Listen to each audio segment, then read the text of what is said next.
बीड शहरातील अण्णाभाऊ साठे चौकातून सुभाष रोडकडे निघालेल्या एका कुटुंबावर नियतीने काळाचा घाला घातला। भावाच्या लग्नासाठी आनंदाने खरेदीला गेलेली बहीण काही क्षणात मृत्यूच्या दारात ढकलली गेली। प्रतीक्षा रामेश्वर चौधरी वय 45 राहणार शिराळा तालुका बार्शी या आपल्या भावाच्या प्रशांत गोरख गव्हाणे यांच्या 8 मे रोजी होणाऱ्या लग्नासाठी माहेरी पिंपळगाव तालुका वाशी जिल्हा धाराशिव येथे आल्या होत्या। घरात लग्नाची लगबग आनंद आणि तयारी सुरू होती। त्याच तयारीचा भाग म्हणून त्या आपल्या भाऊ प्रदीप गव्हाणे वय 34 आणि भाऊजाई निशा गव्हाणे वय 22 यांच्यासोबत बीडमध्ये खरेदीसाठी आल्या होत्या।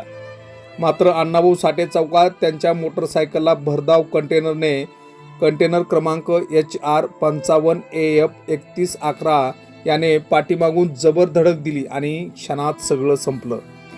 या भीषण अपघातात प्रतीक्षा चौधरी यांचा जागीच मृत्यू झाला।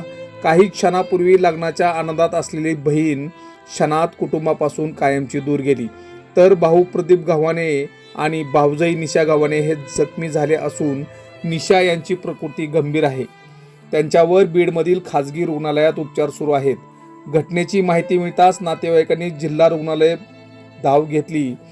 लग्नाच्या घरात अचानक शोककळा पसरली। ज्या घरात वाजत गाजत लग्नाची तयारी सुरू होती त्याच घरात आक्रोश आणि अश्रूंचा पूर आहे। भावाच्या लग्नासाठी आलेली बहीण पण परत गेली ती मृतदेह बनून। ही घटना संपूर्ण परिसराला हादरवून गेली असून सर्वत्र हळहळ व्यक्त होत आहे।